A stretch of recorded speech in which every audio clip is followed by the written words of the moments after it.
Okay, hi guys, this is Kuya Ben Crypto again. Now, tapos na tayo sa part 1 ng training courses natin, which is yung introduction. So, kung hindi nyo pa napanood yung part 1, pwede nyo panoorin sa playlist natin.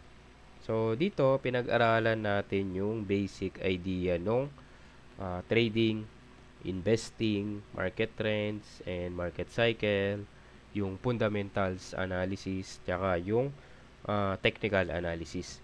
So, ang purpose kasi nung first part natin is para magkaroon tayo ng foundation kung ano ba yung mga nangyayari sa market. So, ngayon, ang pag-aaralan natin is yung iba't ibang type na ginagamit pagdating sa trading. So, itong mga to is ginagamit ng mga traders. So, di ba last video na discuss natin yung basic concept ng trading, which is yung simple buy and sell lang. So, bibili ka sa mababang halaga and ibebenta mo sa mataas na price in short term. Pero madaming type kasi nung trading strategy na pwede nating pag-aralan. Kasi bawat trader, iba't iba yung style. Bakit? Kasi depende yan sa availability ng isang trader. So, in this video, malalaman mo kung saan ka ba pwede or kung ano ba yung gusto mo. So, let's start. Unahin natin tong day trading. What is day trading? Day trading is a style of trading where someone buys and sells financial instruments like stocks, options, cryptocurrencies, or futures within the same day. The goal is to make profits from short-term price to ano, short-term price movements. So, ito yung way na nagtitrade tayo in one day. So, for example, si Juan, isa siyang day trader. So, ang gagawin niya, bibili siya ng isang asset and after 2 or 1 to 2 hours, ibebenta niya na to. So, ibig sabihin, si Juan, nagawa niyang makapag-profit in short term. So, parang easy money, di ba? Pero in reality, hindi. Ang day trading is for experienced trader. Pero madami ang beginner na sumusubok sa day trader or day trading. Kasi yung day trading, ito yung mga trader na in and out sa market within the day. Kaya kung mapapansin nyo, ang day trading is very stressful talaga. Dito kadalasan nagtitrade yung mga day trading sa 5 minutes to 1 hour. So, yun yung mga ginagamit nilang time frame. So, bagay dito yung mga walang full-time work. Kasi mapabantayan nila yung market anytime. Kasi dito sa day trading, kung mapapansin ninyo, mabilis lang yung execution So, meaning, mabilis lang manalo or mag-TP. Pero, mabilis lang din tayo matalo. So, yun tatandaan natin. Pero dito, yung profit din kasi, hindi ganun kalaki. So, hindi siya tulad nung swing trading.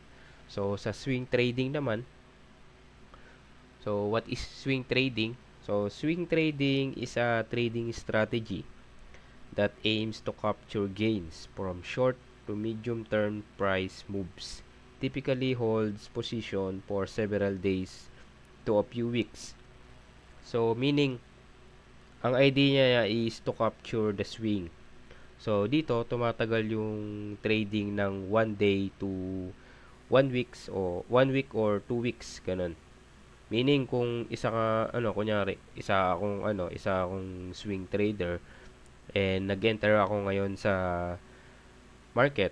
So, hindi ako agad mag-exit sa market. So, ang gagawin ko, mag-aantay ako ng 1 to 2 days or even 1 week. So, pwedeng ganun katagal bago ako mag-exit. So, kapag swing trader ka, nagte-trade ka ng higher time frame. So, ang ginagamit dyan is 4 hours to 1 day. So, kung mapapansin nyo, mas malaki yung nakukuha or profit ng mga swing trader kasi mas malaki yung trend na nasasabayan nila compared sa day trader. And kung mapapansin nyo, hindi rin siya masyadong stressful kasi hindi mo naman kailangan bantayan yung market minu-minuto. Kasi for example, pwede sila mag-enter ngayon and babalikan na nila ito bukas na or in the other day. So, kung mapapansin nyo, bago ito sa mga may trabaho. So, next natin is yung position trading. So, position trading is a long-term trading strategy where traders hold position for weeks, months, or even years. So, it's closer to investing than day or swing trading. So, ito naman, yung long trade talaga. So, sila yung mga traders na sumasabay sa trend ng market. Si position trader, ang aim niya is higher profit. So, ito naman tumatagal ng isang buwan or taon and nagbe-base sila sa higher time frame, which is sa daily to weekly. So, dito, ang tinitignan nila is yung big picture ng market. So, ginagamit nila yung fundamental analysis and technical analysis sa mga trade. Kaya, wala silang pake dun sa mga fluctuation sa lower time frame or yung tinatawag nating market noise. Kasi naniniwala sila na tataas or bababa yung market. So, kung mapapansin nyo, kung malaki na yung nakukuhang profit ng mga swing trader, mas malaki yung mga nakukuhang profit ng mga position trader. Kasi, nakasakay na sila dun habang nagtitrend yung market. So, dito mapapansin natin na kapag position trader ka, kailangan mahaba yung pasensya mo, mahaba yung patient mo. Kasi, ang mga position trader, hindi yan basta agad-agad binibenta yung mga asset nila.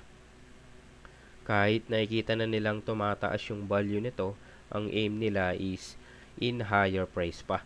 So, bagay ito sa mga busy and may full-time job. So, next natin is scalping. So, scalping is an ultra short-term trading strategy where traders aim to profit from very small price movements, often holding position for just seconds to minute. So, ito, kung papansinin natin, ito yung version ng day trading na extreme. Kasi yung mga scalpers is nagpa-participate sila sa mga smallest time frame like yung 1 minute to 5 minutes. Ang aim ng scalpers is to gain small profits pero madami. Kasi kapag sasama-samahin mo naman yung mga maliliit na profit, magiging malakas siya. Pero anyway, ang scalping is not advisable sa mga beginners. Kasi dito, ang kailangan mo, mabilis kang mag-decide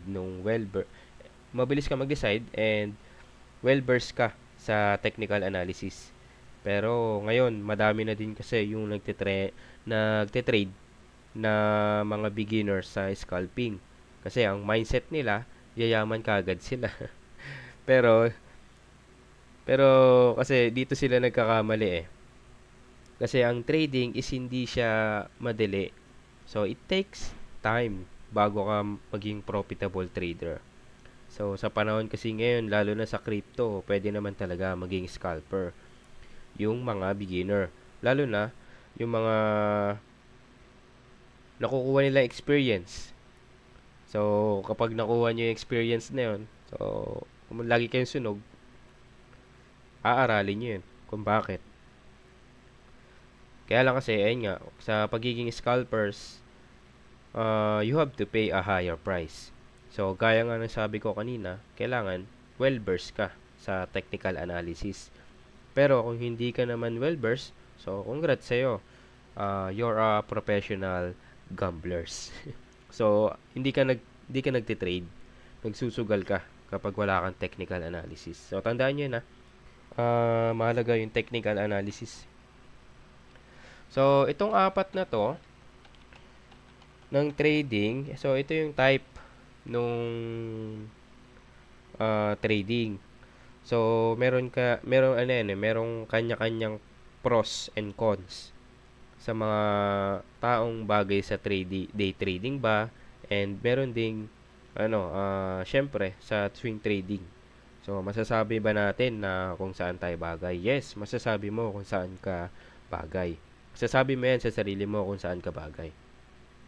Kasi, nagbe-base to kung yung personality mo and kung ano yung situation mo. So, dun siya nagbe-base kung ano yung personality mo tsaka situation mo. So, kung may full job ka, so, pwede ka mag-start sa swing trading. And kung wala ka naman full-time job, so, pwede ka naman mag-start as day trader. So, although this training is for trading, so, kailangan din kasi nating malaman kung ano yung investing strategy. So, dito sa investing strategy, sinama ko siya kasi dito sa training course natin, magkakambal kasi yan eh. So, si trading, tsaka si investing. Kasi karamihan ng mga successful traders, may mga investment na nakatago. So, dito, ang pinaka-common talaga na strategy na ginagamit is yung diversification. So, dito, ano nga ba yung ibig sabihin ng diversification? So, madali lang naman si diversification. Ito kasi yung mga, meron sila example dito eh. So, wag mo daw i-keep yung lahat ng itlog sa isang basket. So, ibig sabihin, kung mag-i-invest ka sa isang bagay, for example, sa stocks, lahat ng pera mo, wag mo ilalagay sa stocks. So, for example, alam mo kung bakit? Kasi ito yung example. Kung for example, lahat ng pera mo nilagay mo sa stocks. Kaya lang, nag-crash si stocks. So, bumagsak yung value nito. So, ang mangyari, lugi ka. Syempre, di ba? Kasi sa isang asset ka lang nag-invest. So, si diversification. So, ito yung ang idea niya is diversified niya yung pera mo sa iba't ibang asset. So, katulad nito, for example, meron kang 100k. So, ganito yung example niya. So, sabihin natin meron kang 100k, di ba? And gusto mo mag-invest. So, instead na mag-invest ka lang sa isang asset, hahatiin mo siya sa iba't ibang asset. So, for example, ito sa stocks, nag-invest ka ng 30%. And sa gold, 10%. Sa Bitcoin, 50%. And sa bond, 10%. So, dito, nagamit mo yung diversification. So, kung may mag-crash man dyan, for example, si stocks, possible dito tataas yung Bitcoin and gold. So, meaning, hindi ka masisiro. So, ganito yung magiging safety sa unexpected scenario. So, kung dadali naman natin siya sa crypto, yung idea, same lang din naman eh. Pipili ka ng coin na sa tingin mo, malakas yung fundamentals na possible lumipad pataas yung price niya in the future. So, gagawin mo, hahatiin mo to sa large cap, mid cap, and low cap coin. So, dun sa may dito naman sa may large cap, mid cap, low cap coin. So, dito, hahatiin mo siya. For example, meron kang 100k pa din. So, ang mangyayari, yung 100k mo, ilalagay mo, yung 50k, ilagay mo sa large cap, yung 30k o 25k lagay mo sa mid cap, and 25k lagay mo rin sa low cap. Bakit? So, ito yan. Ang gagawin mo kasi, hahatiin mo siya sa large cap, mid cap, and low cap coin, di ba? So, kapag sinabi nating large cap kasi, ito yung mga mataas yung volume or mataas na market cap like ni Bitcoin and ETH. So, dito, mas mababa yung risk kasi tested na sila over time. So, dito, mas maganda maglagay ng mas malaking percentage. Kaya sinabi ko kanina na 50% lagay mo dito sa large cap. And sa mid cap naman, dito, ito naman yung mga market cap nila is naglalaro ng around 1 billion to 10 billion. So, for example, si Monero and si Stellar and other coin na pasok dun sa 1 billion to 10 billion. Kaya lang, mas risky to. Itong mid-cap coin compared kay large cap coin. So, kung ako tatanungin, maglalagay lang ako dito talaga sa large cap and mid cap. So, 50-50 pwede na siguro. So, si low cap coin naman, so, ito is anything below 1 billion market cap. So, ito naman yung high risk, high reward coin. Kasi dito mas mataas yung chance na maging zero yung value compared mid cap and large cap coin. Pero, itong mga low cap coin kasi mas malaki pa yung growth opportunity nila. Kaya tawag nila dito is moonshot coin. Pero tandaan nyo, mas madami ring scam na coin sa low cap area. Kaya kung ako tatanungin, kaya nga sabi ko kanina, hanggang mid cap coin lang ako mag-invest. So, ganun lang yung diversification. So, next natin is yung buy and hold. So, isa to sa mga strategy ng mga investor. Kasi ang gagawin lang nila dito is magbabay sila, tapos after 10 years, doon nila ibebenta. And itong gantong strategy is hindi siya stressful. Kasi hindi mo papansinin yung fluctuation ng market. Pagdating sa crypto, uso din to eh. Napaka-profitable ng gantong buy and hold. Kasi magbibigay tayo ng example. Syempre, yung top coin natin ngayon, which is si Bitcoin. Kasi kung may Bitcoin ka na nung 2010, ang price nito noon is sentimo lang eh. Biruin mo kung magkano na yung price si Bitcoin ngayon, 'di ba? O bigay pa tayo isa. Si ETH or Ethereum. So kung may ETH ka na nung 2015, ang price nito noon is around $1 lang. Compared mo ngayon, ang laking profit na. So kung meron kang ETH or Bitcoin, milyonaryo ka na. So, kung mapapansin nyo, si trading and investing, magkakampal yan halos. So, pwede nyo sabihin na magkakampal sila. Pagsabayin mo yan, pwede. So, kung mapapansin nyo rin, napakahalaga ng discipline sa trading. So, ito yung lagi nating maging practice, discipline. So, ngayon, we're done na sa introduction and types of trading. So, ang next natin is instrument for market trend and trading instrument.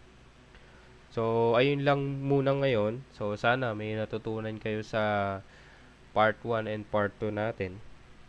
So, next video, magre-release tayo nung part 3 kaagad.